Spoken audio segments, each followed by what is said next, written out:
funcional de la actividad voltaica. Hemos visto la semana pasada, hemos visto el sistema simpático y el parasimpático. El simpático estimula la actividad contráctil y aumenta, ¿qué otra cosa más? El ciclo cardíaco. ¿Qué quiere decir el ciclo cardíaco? ¿Cuántas veces se contrae en una unidad de tiempo? Que en este caso corresponde a 1 minuto. El nódulo sinusal, no es verdad, el de acá arriba, tiene una particularidad en relación a, hemos dicho entonces, recalcamos, ¿no es verdad? Tenemos nuestro esquema de Davenport, la semana pasada hemos visto, ¿no? Agarra, tiene un potencial de reposo, potencial umbral que despolariza, alcanza su potencial de acción, hay una contracción, hay una meseta mediada por calcio y hay una repolarización. Potencial de acción nuevamente vuelve a empezar y así sucesivamente. Pero nos está diciendo que tenemos la unidad que habíamos dicho, milivoltios, y la siguiente unidad, ¿qué era esto? Tiempo. ¿Cuántos de estos ciclos se hacen en un minuto? Pues resulta que por las particularidades del nódulo sinusal, el nódulo sinusal puede ejercer actividad eléctrica entre 60. ¿Es una familia de este valor? Sí. ¿Qué es? Frecuencia cardíaca. La frecuencia cardíaca no está determinada por los factores periféricos, está determinado por los sistemas locales. En este caso, ¿no es verdad? El nódulo sinusal de 60 latidos por minuto, el aurículo ventricular a 40-60 latidos por minuto y las fibras de Purkinje 30-40 latidos por minuto. ¿Qué quiere decir eso? A mí me clavan un puñal, me seccionan esto. Todas las demás unidades funcionales que trabajan con milivoltios en una unidad de tiempo no pueden garantizar un ciclo cardíaco que garantice un flujo sanguíneo ideal para los tejidos periféricos. Eso es decir, la muerte. Por eso es un signo vital, del latín signo de vida. Está ausente, estás muerto, cualquiera de los anteriores mencionados. Es por esto, por ejemplo, que trabajamos con esta unidad, porque esta es la unidad funcional de acuerdo a la que trabaja el nódulo sinusal. Entonces, nosotros tenemos el nódulo sinusal, o de Kitt-Flagg, las fibras de Torel, Bachmann y Wenckebach, el nódulo aurículo, o de His izquierdo, derecho y fibras de perfecto. Habiendo dicho eso, entonces ahora sí ya sabemos cómo funciona esta unidad funcional y por qué la frecuencia cardíaca es la que es. Por ejemplo, cuando las personas empiezan a tener una depresión del sistema cardiovascular, van perdiendo el conocimiento de a poco. Y su conciencia se va durmiendo de a poco por la falta de automatismo cardíaco. Y se muere. Eso pasa, por ejemplo, ¿en qué muerte? De causas naturales. La persona que muere de causas naturales sufre una degradación parcial de esto hasta que se muere mientras duerme. La función, por ejemplo, está explicada acá. El nódulo sinusal, lo están viendo en esta misma imagen, empieza su actividad eléctrica. La actividad eléctrica viaja a través de las unidades funcionales que hemos descrito la semana pasada. La primera unidad, ¿cómo se llamaba? Puentes. Puente, perfecto. La segunda unidad, Desmosoma. desmosoma o unión estrecha. Estas dos unidades, no es verdad, están hechas para garantizar una función, que es la función contráctil. La función contráctil auricular y la función contráctil ventricular. De todas estas, la función ventricular es la que determina con su contracción cuánta sangre sale en un solo latido, que se llama volumen latido. Este volumen latido trabaja con la unidad de tiempo, que es la frecuencia. Estos en conjunto se llaman gasto cardíaco. Y el gasto cardíaco determina el volumen que participa en la perfusión. De todos estos, este gasto cardíaco corresponde a la unidad con la que trabajamos, que es al volumen de perfusión, que coloquialmente se llama, científicamente se llama entrega de oxígeno. El volumen de perfusión, ¿qué es lo que entrega? Oxígeno. El oxígeno participa en ¿qué cosa? El ciclo de donde se sintetiza ATP y se mantiene viva al tejido. Este ciclo de Krebs entonces utiliza el oxígeno, que en transición se llama, perdón, aquí vamos a poner consumo de oxígeno. Pues por eso lo estamos aprendiendo. Entonces, toda esta función contráctil, esto es en síntesis todo lo que hemos aprendido hasta este momento del corazón. La actividad eléctrica viaja, no es verdad, a través de los puentes de los músculos, y una vez que ha ocupado toda la máxima expresión de la capacidad voltaica del músculo, ¿qué es lo que hace?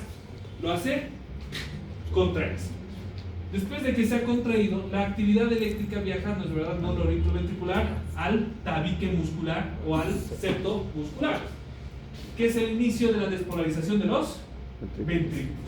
El ventrículo se despolariza y se contrae, entonces lo que nos lleva a que haya una sístole auricular y una diástole auricular, una sístole ventricular y una diástole ventricular. Diástole era relajación y sístole era perfecto. Así. Entonces, como ustedes pueden ver, es verdad, la onda P aparece cuando hay activación del nódulo sinusal, que corresponde a la despolarización de los ventrículos.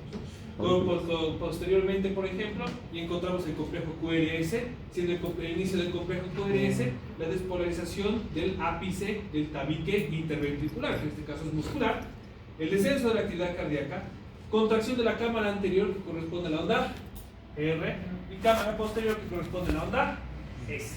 Se contrae el ventrículo. Las presentaciones anormales, no es verdad, del electrocardiograma nos dicen que no solo tenemos que tener cuidado con la morfología de las ondas, sino con su diámetro de separación. Acá, si están muy cerca, ¿qué quiere decir? Están muy cerca una de las otras. Taquicardia. Si están muy separadas las unas de las otras, taquicardia. Correcto. A más voltaje, más cerca del nódulo que hemos colocado. A menos voltaje, más alejado, pero sigue habiendo actividad eléctrica. Y vamos a ver eso después. Lo que ustedes están viendo aquí, ¿no? Lo que ustedes están viendo aquí, un electrocardiograma tiene este aspecto normalmente. Sí. Lo que ustedes están viendo es esto. Estas ondas son una onda P. No. Se llaman ondas F. En contraste a estas otras ondas, por ejemplo. ¿Saben qué se llaman? Aquí están. Se llaman ondas F. ¿Cuál es la diferencia, por ejemplo? ¿Cuál es la diferencia entre esto, por ejemplo? ¿Cuál es la diferencia entre una Q y una Q? Sencillo. ¿Cuántos cuadraditos tiene por adentro un electrocardiograma? 5. 4. Cuando la onda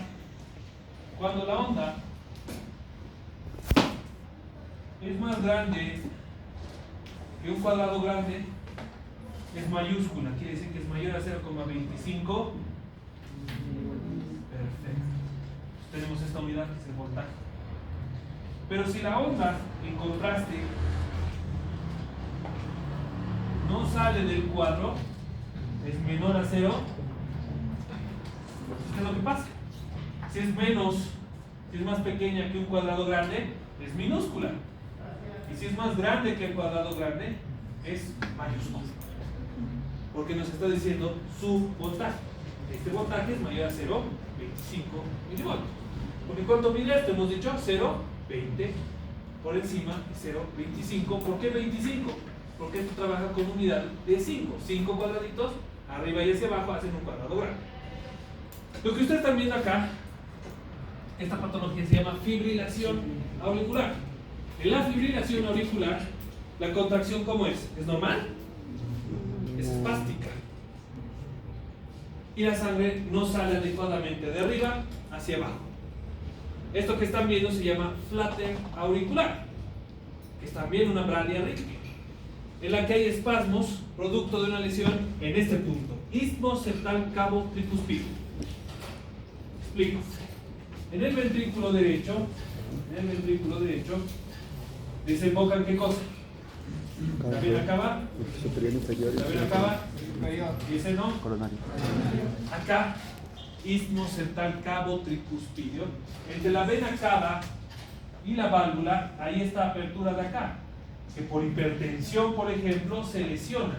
Y cuando la actividad eléctrica está queriendo salirse, por aquí, lesionado, vuelve a ingresar, generando ¿qué cosa? múltiples contracciones sostenidas en la aurícula.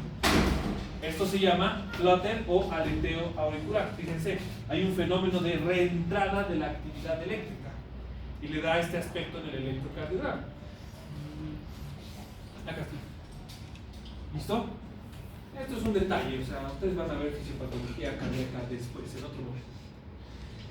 La circunstancia es que, fíjense, es verdad, tenemos las unidades funcionales del flutter auricular y del aleteo auricular. ¿Listo? Perdón, de la fibrilación auricular. Vamos al ciclo cardíaco. El ciclo cardíaco está tratando de explicarnos, ¿no es verdad?, que tenemos una unidad sistólica contráctil y una unidad ventricular contráctil, que tienen que relajarse y que tienen que contraerse. Pero, ¿en qué orden es que lo hacen? Se los muestro. Aquí está. Para garantizar que no haya regreso de la sangre, porque resulta que si la sangre regresa, ¿no es verdad?, si la sangre regresa del ventricular, ¿dónde regresa? A los pulmones. Y dentro de los pulmones está lleno de vasos sanguíneos que deberían estar drenando esto. Si no se drena adecuadamente de la aurícula al pulmón, los vasos sanguíneos que tienen mucha sangre, ¿qué les pasa? Se congestionan. Y al congestionarse, deben haber visto ustedes, cuando se congestiona el vaso sanguíneo, como extravehicular, hay extravasación. Y el pulmón se empieza a llenar de líquido. Se llama edema pulmonar. Pero cuando el edema pulmonar, o hay hipertensión pulmonar y edema pulmonar por insuficiencia cardíaca, se llama cor pulmonar.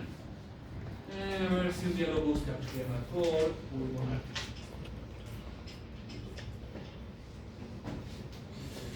Veamos.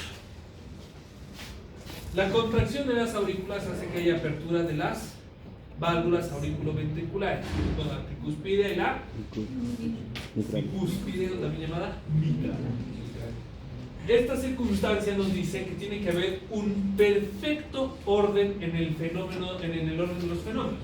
Quiere decir que mientras hay sístole auricular, tiene que haber apertura de las válvulas auriculoventriculares, mientras hay diástole ventricular. En contraste, cuando hay diástole auricular, debe haber cierre de las válvulas auriculoventriculares con sístole ventricular, con apertura de las válvulas sigmoideas. ¿Cuáles son las válvulas sigmoideas? Las que salen del corazón. Entonces tenemos dos válvulas, ¿no es verdad? Las interventriculares y las sigmoideas que están saliendo. Sí. Recalco. Durante la sístole auricular hay apertura de las válvulas auriculoventriculares con diástole ventricular con cierre de las válvulas sigmoideas. Durante la diástole auricular hay cierre de las válvulas auriculoventriculares con sístole ventricular con apertura de las válvulas sigmoideas. Ahora, si eso es muy problemático, ¿no es verdad? Es muy importante porque la sangre tiene que salir así. Lo que ustedes están viendo aquí, fíjense, ¿queda algún residuo? Casi ninguno. Aquí queda un residuo pequeñito, el azul. Si lo miran detenidamente van a ver. Lo que ustedes están viendo aquí es una ecografía que se llama ecodoppler. El Doppler no solo nos permite ver las imágenes que son hiperecoicas, ¿qué quiere decir hiperecoico? Que es sólido, sino que también nos permite medir el flujo y la presencia de los líquidos. Rojo, flujo turbulento rápido. Amarillo, flujo turbulento lento. Azul, flujo turbulento lento. Verde, flujo turbulento rápido. ¿Listo? Ya saben leer un Doppler. Ahora se sale el líquido y yo puedo ver cuánta cantidad de volumen se queda y qué volumen se sale. Entonces al calcular, por ejemplo, esto, ¿qué me da? Me da mi volumen latido. Le calculo la frecuencia cardíaca de mi paciente y ¿qué tengo? Para eso existe esto. Por si acaso. Ok. Si no ha quedado claro, entonces vamos a repasar. Esto deben saberlo de memoria. Esto deben saberlo de memoria. A mí me sirve mucho que me entiendan, pero hay veces en la vida que no todo es razonamiento clínico. A veces en la vida hay que saber las cosas porque hay que saberlas, y esta es una de ellas. Las fórmulas, por ejemplo, a mí me sirve que ustedes sepan para interpretar la fórmula. No me sirve. A mí lo que me sirve, que me sepan el índice de dilución osmótica del sodio, me sirve para algo, no me sirve. Me sirve para que ustedes calculen las osmolaridades plasmáticas y se saben la fórmula de memoria, sí, eso me sirve. Así es sencillo. ¿Y por qué me sirve a mí, que soy su docente? Para nada. Me sirve a sus pacientes. Si es que alguna vez quieren tener uno, ¿no? Primera fase, entonces, ¿qué dice? Sístole auricular, es decir, contracción de las aurículas. La contracción de las aurículas tiene un objetivo, que es que la sangre pase de la aurícula al ventrículo. Entonces, ¿qué le pasa a las válvulas? Se van a abrir. Las válvulas no están aquí y es por una razón y es por su tarea. Pero no se preocupen. Fase de llenado ventricular rápido. Vamos a ver. Había un potencial de acción con sodio y una meseta con calcio. Con sodio, ¿es la contracción más fuerte o la más débil? Más fuerte. Entonces, ¿qué es lo que pasa? El ventrículo, la aurícula se contrae fuerte. La sangre sale al ventrículo y el ventrículo se llena.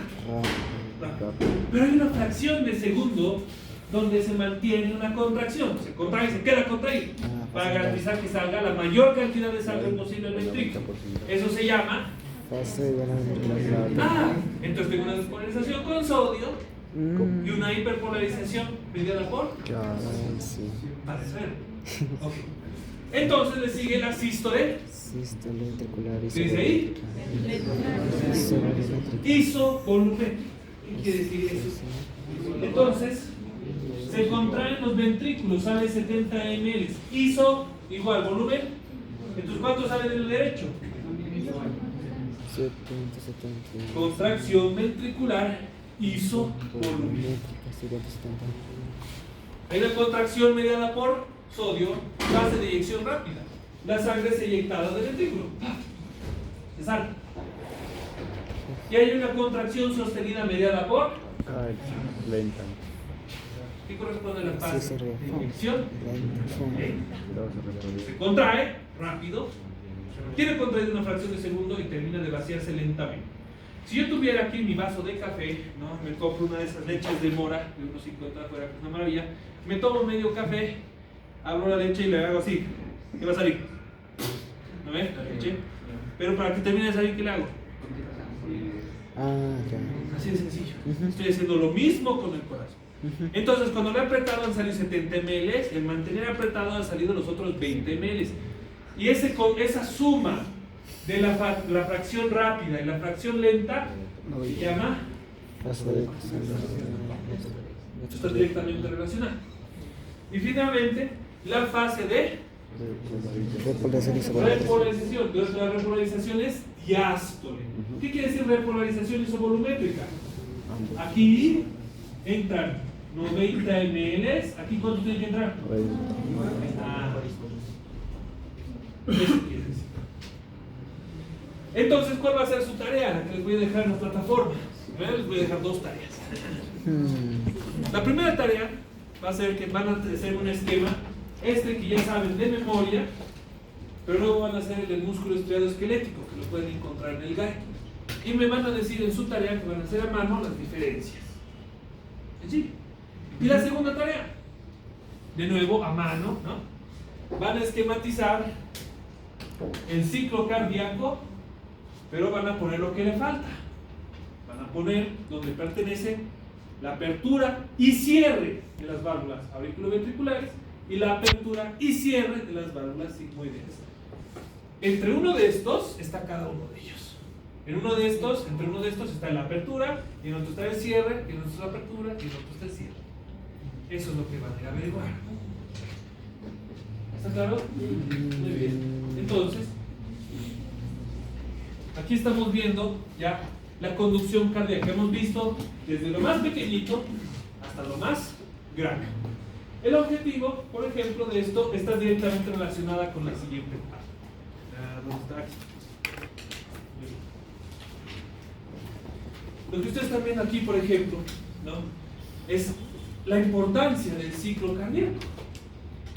El ciclo cardíaco nos está diciendo, ¿no es verdad?, que cuando es anormal el manejo de la sangre, están llevando anatomía patológica, ¿no es verdad?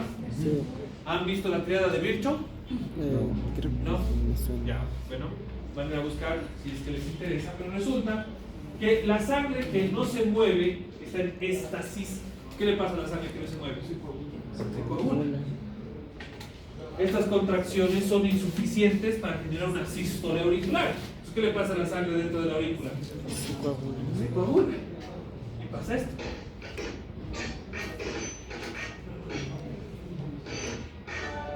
que están viendo ahí es un coágulo que se muere por salir y obstruir un vaso sanguíneo en estas arritmias. Entonces resulta que ser doctor a veces es bien difícil, porque si yo le distingo una arritmia cardíaca a mi paciente, le tengo que saber los medicamentos antiarrítmicos y tengo que saber los medicamentos Anticoagulantes. trombolíticos. Aquí es por un trombo. Anticoagulante no me sirve para nada, porque es antes básicamente. Ya se coaguló eso. Tengo que hacer lisis de la coagulación, como por ejemplo con qué? Con heparina, o proteína C, o proteína estas cosas, ¿no? Entonces por eso sucede. Pero si yo solo sé arritmias, le voy a dar el antiarrítmico, esto se va a volver normal y el coágulo se va a salir. Porque le voy a haber quitado el éxtasis sanguíneo. Le voy a haber matado con mi tratamiento. Y si no lo voy a haber matado, por lo menos lo voy a dejar con secuelas graves el resto de su vida. Si se infarta su cerebro y tiene la mala suerte de no morirse, yo preferiría morir a no poder mover mi mano o mi cara, a no poder limpiarme el trasero después de defecar. ¿Eso qué te pasa? Claro. Pero hay que ser cuidadoso con quién te haces atender. ¿No ves? Okay. Creo que ha quedado claro que hay que saber esto, porque no es un negociable, porque deben saber. Súper correcto. Vamos a las propiedades cardíacas entonces. Todo lo que hemos visto hasta este momento, ¿no es verdad?, ha estado directamente relacionado, ¿no?, con las propiedades cardíacas. Vamos a verlas unas por una. A ver, recordatorio. En el carrito de choque, ¿qué hay en el primer cajón? A ver, van al hospital. A la enfermera con su carrito de choque. Continuación, no sé qué. A ver, presentarse en la sala de urgencias. ¿Qué van a llevar? El carrito de choque. Llevas el carrito de choque, abres el primer cajón del carrito de choque. ¿Qué hay? Epinefrina, una epinefrina. Y tú sacas la epinefrina y pruebas de Bobis, ¿no?, para que por si algún pelotudo no agarra la cosa, ¿no?, algún gracioso, ¿no?, dice con letras rojas en un fondo amarillo: precaución, medicamento inotrópico positivo. Inotropismo, fuerza de contracción miocárdica dependiente de la salud del corazón. El inotropismo es esa particularidad que tiene el corazón de poder contraerse, porque se contrae con fuerza, con tanta fuerza que hasta el tejido más distal de mi cuerpo tiene oxígeno, mucha fuerza. Entonces, cuando yo le doy un medicamento como la adrenalina, ¿qué le aumento al corazón? Más fuerza. Le aumento su fuerza contráctil. Su fuerza contráctil. Si yo le aumento su fuerza contráctil, le aumento su volumen latido. Y si le aumento su volumen latido, le aumento su gasto cardíaco, le aumento su entrega de oxígeno, le aumento su volumen de oxígeno que se está circulando en sus sangre. Después le doy adrenalina. El dromotopismo es la capacidad de las fibras miocárdicas de trabajar como una sola. A través del puente viaja la actividad eléctrica y el desmosoma transfiere la energía. Entonces, cuando las aurículas se contraen, es como ver una sola gigantesca célula contraer, porque toditas se contraen al mismo tiempo y toditas se relajan al mismo tiempo. Es como ver una sola célula gigante trabajar al mismo tiempo. El palmotropismo es la capacidad de autoestimulación, que nosotros le decimos nódulo sinusal. No tenemos nódulo sinusal en los músculos de la eminencia tenar. No tenemos. Quiere decir que ellos actúan directamente del sistema nervioso central para afuera. Pero, como el corazón tiene palmotropismo, tiene un mini sistema nervioso dentro suyo, que lo autoestimula y que le determina si aumenta o si baja su actividad contráctil. El lucitropismo, la contraparte del dromotropismo, que es la capacidad de que todas las células se relajen al mismo tiempo. Y el cronotropismo, aquí está. Cronos, el dios del tiempo, nos dice que el corazón, a través de su propia autoestimulación, puede modificar su frecuencia cardíaca. Me pongo a correr y va a aumentar ¿qué cosa? Mi entrega de oxígeno, porque va a aumentar mi requerimiento de oxígeno. Y para garantizar esto, va a aumentar mi actividad contráctil en la unidad de tiempo. Entonces, ¿qué va a pasar? Inotropismo y cronotropismo van a trabajar juntos. Va a aumentar el cronotropismo, por lo tanto, ¿qué va a aumentar? El tropismo. La contractibilidad. ¿Y por qué puede aumentar la contractibilidad? Porque puede autoestimularse. Así de sencillo. Entonces, ¿cuál es el objetivo? Mantener vivos a los tejidos, nada más. Que el corazón, como bomba, pueda garantizar que los tejidos más periféricos y más cercanos al corazón, todos tengan la misma concentración de oxígeno, ¿no? Y que puedan mantener su ciclo de Krebs intacto. Porque para el que creía que, no es verdad, el ciclo de Krebs no servía para nada, es porque todavía no hemos llegado a shock.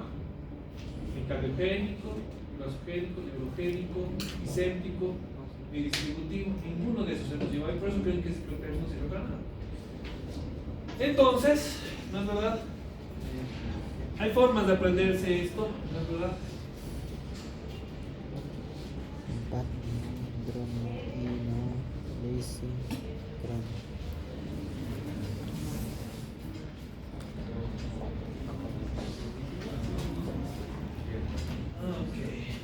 Así es sencillo.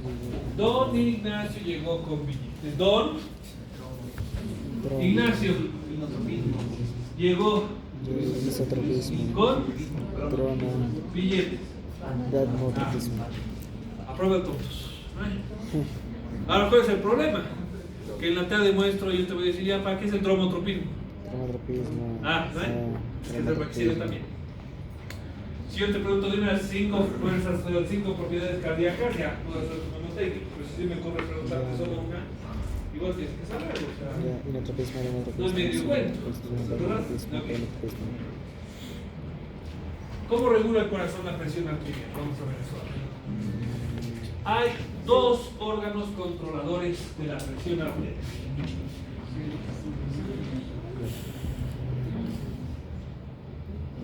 Son dos sistemas, no dos órganos, son dos sistemas. El primero es este. El segundo es este. Y el tercero es este. ¿Qué es eso? Bien. Resulta, no es verdad, que ¿qué quiere decir físico? Tangible. Quiere decir que ocupa un espacio en el medio de realidad en el que existe. Eso quiere decir físico. Por lo tanto, todo lo que quiere decir dinámico en relación al movimiento de las sustancias y objetos en el plano en el que nosotros existimos se llama fenómeno físico. Ustedes han ido al colegio, saben eso, dicen que se enseña, tengo que explicar. Quiere decir que todos los fenómenos que están participando dentro de los vasos sanguíneos son tangibles. Puedes agarrar la sangre así, se chorrea, es tangible. Los vasos sanguíneos los puedo suturar con un hilo así para que se cierre la hemorragia, sí puede, tangible. Entonces, tenemos nuestra fórmula física que explica el fenómeno de la sangre, en el que flujo es igual a presión dividido entre resistencia. Entonces, ¿cuál se opone? ¿Quién está a favor de la salida de la sangre? Presión. Lógico. Sí. Porque es lo que habíamos visto la semana pasada. Habíamos visto, es verdad, que el corazón puede contraerse. Y al contraerse genera presión. Y la presión está hecha para que el líquido salga del ventrículo. Sin embargo, el fenómeno no acaba ahí. Habíamos quedado que ejerce unos entre 70 a 120 milímetros de mercurio de presión. ¿Qué ejerce? La contracción del miocardio. ¿Y a dónde expulsa? A la aorta. La aorta, por el simple hecho que es física, es sólida, se opone a la salida de la. Entonces tenemos la presión del ventrículo que está a favor de la salida de la sangre y las paredes de los vasos sanguíneos que se oponen. Y esta resistencia es en todo el cuerpo, no es solo en la aorta. Esto se llama resistencia vascular sistémica y es la fuerza que se opone a la salida. Entonces, ¿qué es lo que sucede? La sangre sale y se choca contra la pared y se genera ¿cuánto? ¿Con cuánto ha salido? Digamos, vamos a quedar que ha salido 90 milímetros de mercurio. Entonces, ¿cuánto fenómeno de fuerza se ejerce? 90. Y luego se choca contra acá. ¿Saben cuánto ejerce? 90. Esta resistencia viene de la pared en contra de la sangre. De ahí viene esa resistencia. ¿Qué se opone a la salida de sangre? Perfecto. Entonces, la presión está a favor y la resistencia en contra. La suma de estas fuerzas se llama presión arterial. La fuerza de la presión de la contracción ventricular que mueve la sangre hacia adelante y la resistencia de la pared del vaso sanguíneo que se llama resistencia vascular sistémica. Ambas se chocan y generan un fenómeno de energía que le permite a la sangre seguir avanzando, que se llama resistencia vascular sistémica. Hay un punto en todo el minuto que se contrae en el que no se resiste. ¿Y saben qué se llama ese fenómeno en el que no se resiste? Diástole ventricular. Entonces, ¿qué quiere decir eso? ¿Qué está hablando el doctor Izaguirre? Que parece un veneno. Quiere decir que cuando hay sístole se genera un fenómeno que hace que la sangre avance. Eso se llama flujo laminar. Porque ustedes ven, parece una lámina. Porque está avanzando durante la sístole. No hay resistencia cuando el ventrículo no se está contrayendo, que corresponde a la. Entonces en ese punto la presión está más baja. Entonces cuando yo escucho con mi manómetro, escucho la presión sistólica, la presión con la que se mueve, y la presión diastólica, la presión con la que se relaja. La presión que ejerce la sangre en contra del vaso cuando se contrae el ventrículo y la presión en contra del vaso cuando se relaja el ventrículo. Eso está explicándose. Ahora, pregunta del $1.000.000. Los vasos sanguíneos, mientras más cercanos al corazón, ¿son más grandes o son más pequeños? Más grandes. Y mientras más se alejan, Más pequeños. perfecto. Entonces son los vasos sanguíneos que se van haciendo cada vez más pequeños. Entonces, yo tengo que meter, para tomar la presión arterial a alguien, le tengo que meter un catéter sondear desde la yugular hasta el corazón para saber su presión. No, basta con tomarle de aquí. Entonces, ¿cómo hace el corazón? ¿Cómo hace el ventrículo? ¿Y cómo hacen los vasos para que la presión en un vaso tan grande sea igual a un vaso tan chico? Lógico, se reduce el calibre de los vasos. Acá está. ¡Tarán! El vaso sanguíneo se va haciendo más pequeño, más pequeño, más pequeño. Por lo tanto, ¿qué le pasa a la resistencia? Se va haciendo más grande, más grande y más grande. Y al hacerse más grande la resistencia, permanece igual la presión. ¿Y por qué permanece igual la presión? Porque es una constante. Porque es una constante física. La constante está en la misma índice con el mismo tiempo todo el tiempo. ¿Es modificable? Sí, pero modificas la variable y ¿qué permanece? La constante. Entonces, si se enferma el corazón, por ejemplo, cuando se infarta, desaparece la constante, porque desaparece la capacidad contráctil del corazón. Y si desaparece la capacidad contráctil, en este caso desaparece el hipnotropismo, disminuye el volumen latido, disminuye el gasto cardíaco, disminuye la perfusión del tejido, disminuye la entrega de oxígeno, disminuye el consumo de oxígeno, hay hipoxia y acidosis láctea. En ese orden. Entonces, ¿no es verdad? La forma en la que se garantiza la presión, por eso es un sistema cardiovascular. ¿Quién ejerce la primera línea de presión? La contracción ventricular.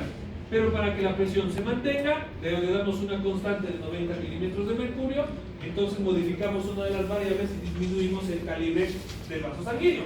Por lo tanto, tras la contracción del ventrículo,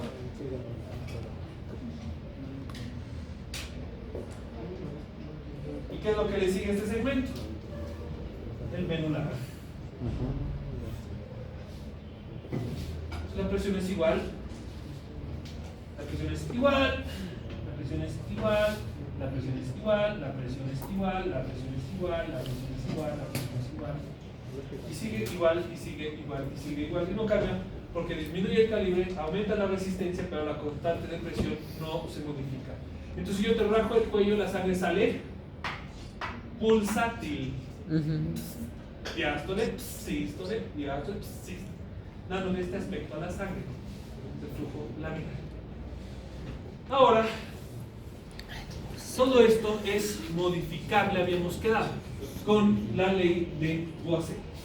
La ley de Poiseuille, como me decía mi doctor Patricio, a las chicas les gustan cortas y gruesas. El flujo es directamente proporcional al radio, inversamente proporcional a la longitud.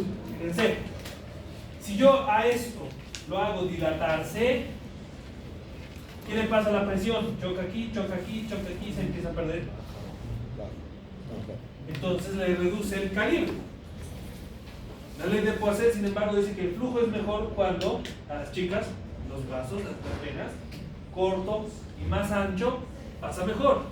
En contraste a más estrecho y más largo. El flujo es directamente proporcional al radio, inversamente proporcional a la longitud. Directamente proporcional al radio, inversamente proporcional a la longitud. Es la ley de Poiseuille. Estas modificaciones se hacen, ¿no es verdad? Los vasos sanguíneos no es que viven por ahí haciendo lo que ellos quieren. No. Tienen que recibir un grado de autonomía, que es de ahí donde viene la palabra. Entonces tenemos dos fenómenos, uno en el que el vaso se abre y uno en el que el vaso se hace más estrecho. ¿Saben qué se llama eso?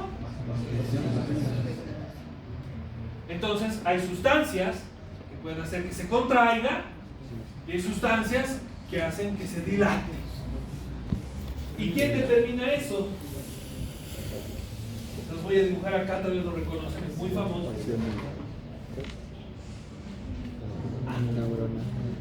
¿Saben qué es eso? Entonces las neuronas que responden al simpático o al parasimpático recibirán un estímulo que permite que el vaso se contraiga o se dilate.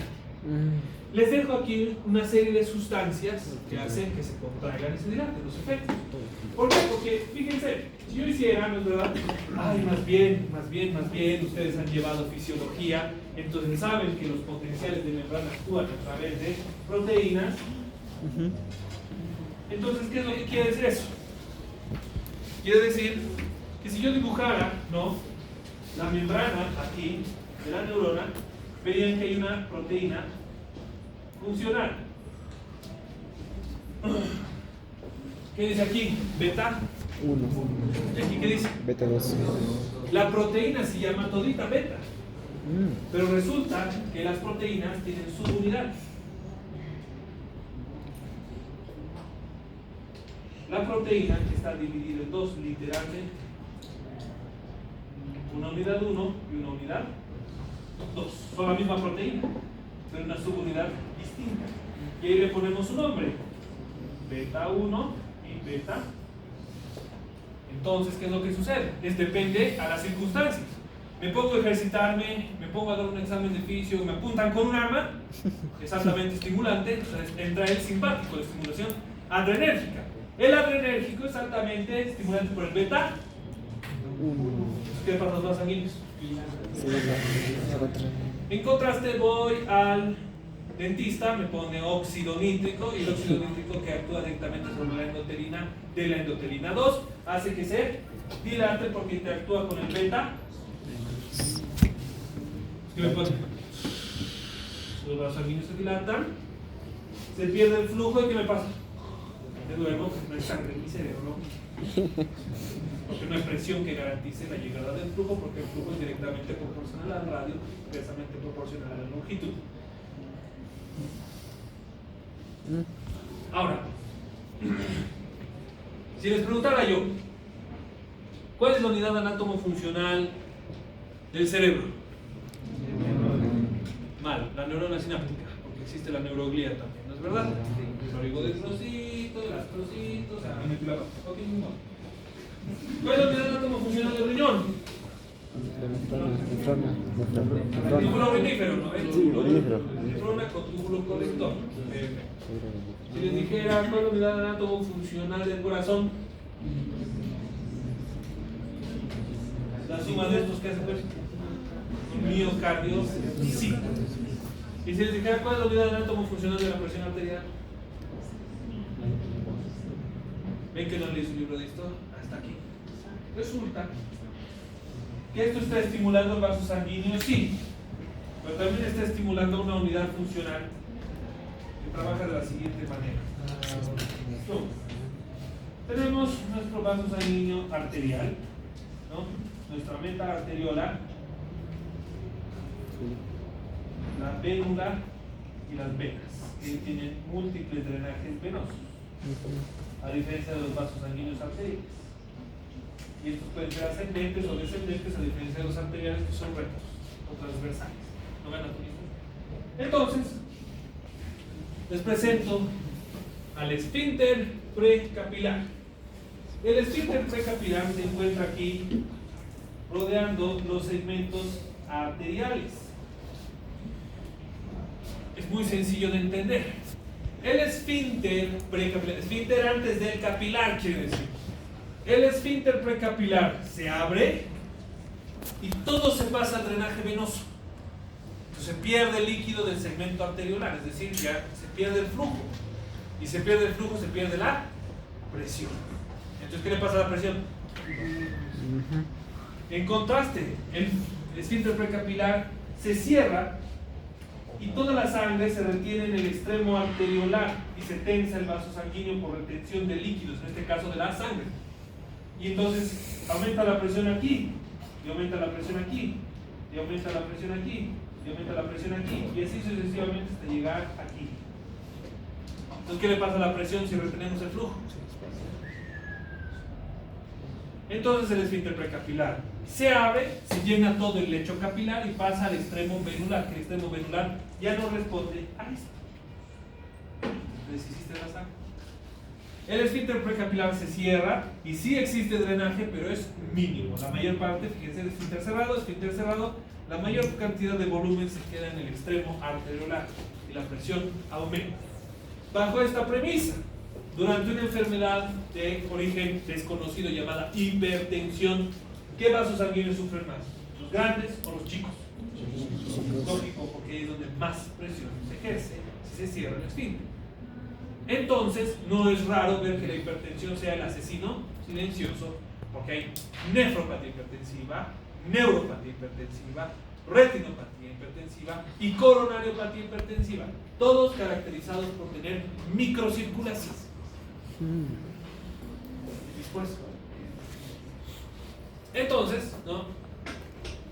Aquí les dejo una lista de sustancias que generan vasoconstricción y vasodilatación. Entonces, el día de su tarea demuestro que no se sorprendan ni tantito que sus casos clínicos de insuficiencia cardíaca yo les diga cuál de estas sustancias, la angiotensina 2, aumenta o disminuye la presión.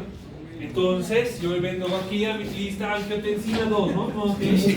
Está en la lista de vasoconstricción y la vasoconstricción hace que haya más retención de líquido en el extremo arteriolar. ¿Y qué es lo que sucede? Retengo el flujo y aumenta la presión. Entonces, si yo les digo, pero esa es una pregunta sencilla, la angiotensina, ¿sube o baja la presión? ¿Cómo? Ahora ya saben, espera.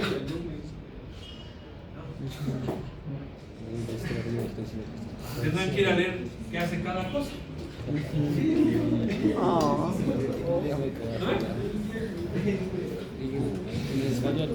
Muchacho, ¿qué les he dicho? Yo empecé a trabajar aquí, he preguntado, ¿aquí se enseña inglés? Sí, ¿visto?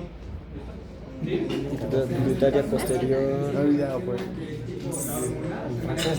Reduce la presión sanguínea, incrementa el flujo sanguíneo, incrementa el Sí, la angiotensina es una hormona. la marcha metabólica. Si yo te digo, ¿qué caso tienes que ver la tarea? Ya. Entonces, ¿cómo funciona con las venas? ¿Cómo funciona el retorno venoso si no hay ¿cómo se llama? Contracción y dilatación venular? Acá está la respuesta. Lo que sucede es que en la planta del pie tenemos una vena de este calibre que corresponde a la bomba plantar. Y con cada paso que yo doy, con fuerza física de mi pie en contra del suelo, entre mi pie y el suelo está la bomba plantar, que yo la aplasto y hago que la sangre ascienda. Y la sangre no puede volver porque tiene esto, que llaman válvulas. Las arterias no tienen válvulas. De ahí la diferencia.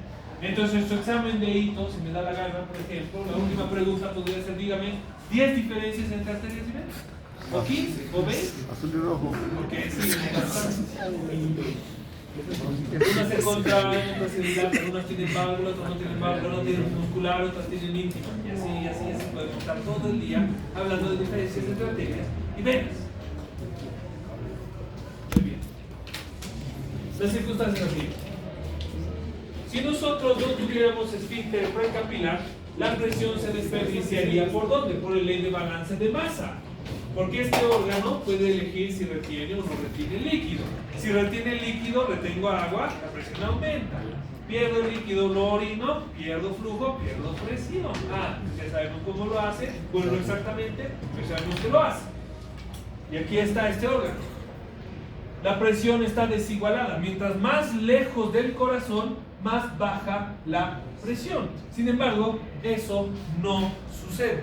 Mi esfínter precapilar y el diámetro de mis vasos, que se hacen más pequeños, más pequeños y más pequeños, hace que la presión, esto es el dedo del pie, esto es el hígado, esto es los pulmones y esto es el corazón, la presión es exactamente igual por dos mecanismos. Tenemos un mecanismo y tenemos otro mecanismo. ¿Cuál es el mecanismo en el que se encuentran ambos? Aquí está. El diámetro es más pequeño en los vasos sanguíneos, la presión es más alta en los vasos sanguíneos más pequeños, y los vasos sanguíneos más pequeños, ¿cómo lo regulan? Con esto, con su propio esfínter, que es periférico. Bajo esta premisa, sin embargo, hay una dificultad muy sencilla de superar. ¡Tarán! El estímulo de dilatación y de contracción no es con polvo de hadas, no, es con neuronas. Las neuronas ya pueden ser adrenérgicas o colinérgicas, o que ustedes más rabia le tengan, porque pueden ser con estas subunidades, por ejemplo, hace que se contraiga o que se dilate. Aquí hay una dificultad, sin embargo. Los tres órganos nobles carecen de esfínter precapilar. Por eso son los últimos órganos que dejan de funcionar antes de la muerte. Porque estos tres, cerebro, corazón y pulmones, no tienen esfínter precapilar. Por lo tanto, el flujo sanguíneo de estos tejidos es constante. Entonces, cuando tú tienes una neumonía, un shock séptico, un shock anafiláctico, no te mueres inmediatamente, porque órgano por órgano dejan de recibir sangre porque sus esfínteres se cierran, todo el flujo se redistribuye para mantenerte vivo. Por eso nadie tiene hambre con puñal. Sin sangre no funciona. Sin embargo, estos tejidos no se mueren porque siempre tienen un poquito de sangre. Siempre tienen un poco. Lo suficiente para mantenerse funcionando sin morirse. Y de ahí viene. Todos los demás tienen esfínteres. Y estos esfínteres, por ejemplo, funcionan de acuerdo a los estímulos. Por ejemplo, después de que yo trago mi comida, ¿no es verdad? Se activa el factor similar a insulina. ¿Qué es lo que hace? Genera vasodilatación, apertura de los esfínteres precapilares del intestino. Y el intestino se presta seguimiento de todos los órganos, incluyendo este.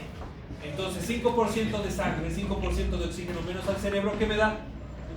Sueño. Por esto, el esfínter precapilar se ha abierto y de los otros tejidos se ha cerrado. Entonces, como acabo de comer, mi superficie de absorción del intestino es mucho más amplia porque tengo mucho más sangre. Entonces absorbo más de lo que acabo de comer. Pero eso solo dura unos 25 minutos, promedio. Entonces mi sueño no me va a durar para siempre. Acá aplicamos la ley de Frank-Starling y la ley de balance de masa. Ahora aquí ya saben esta realidad. ¿Qué dice la ley de Frank-Starling?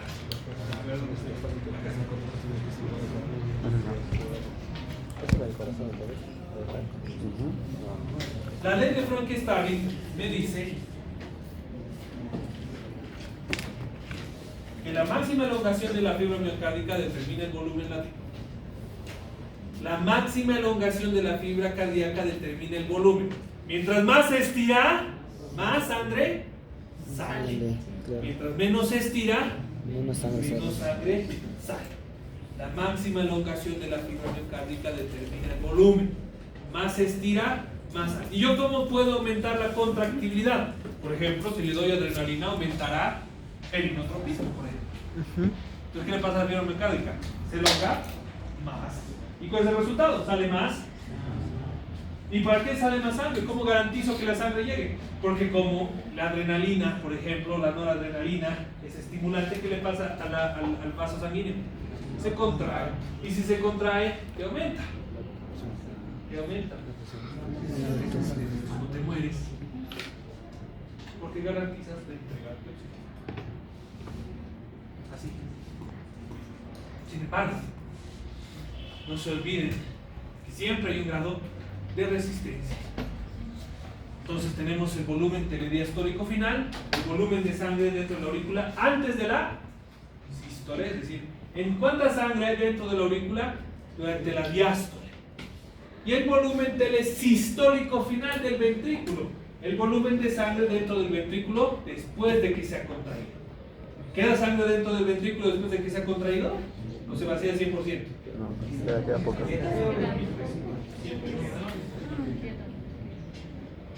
Esta fuerza de acá garantiza que se quede siempre un poquito. Esa pequeña cantidad de sangre que queda dentro del corazón después de que se ha contraído se llama telesistólico final. Volumen total al final de la sístole, quiere decir eso, que es el ventrículo. Si yo, por ejemplo, sufro un infarto agudo de miocardio, ¿qué le pasa a mi inotropismo? ¿Qué le pasa a mi actividad contráctil? Disminuye el inotropismo. ¿Qué le pasa a la entrega de oxígeno? Disminuye el volumen latido. Si disminuye el volumen latido, disminuye la entrega de oxígeno. Si disminuye la entrega de oxígeno, disminuye el consumo de oxígeno. Y la persona empieza a desmayarse, perder conocimiento porque sus tejidos no funcionan sin oxígeno. Y la función contráctil, la función como bomba del corazón ha sido comprometida, por lo tanto no funciona. Sin embargo, si el corazón se contrae, ¿la aurícula se ha infartado? No, sigue funcionando. El corazón se sigue llenando. ¿Qué le pasa al volumen telesistólico final? Aumenta, porque el corazón no puede contraerse para sacar. Con la contracción parcial que tiene lo que se ha infartado, un volumen cada vez más grande se empieza a quedar. Y si no sale la sangre, no sale compresión. Y si no sale compresión, no hay flujo laminar y no hay nada de esto. Así, recarga, busca. La ley de balance y demás que les había explicado inicios de fisiología.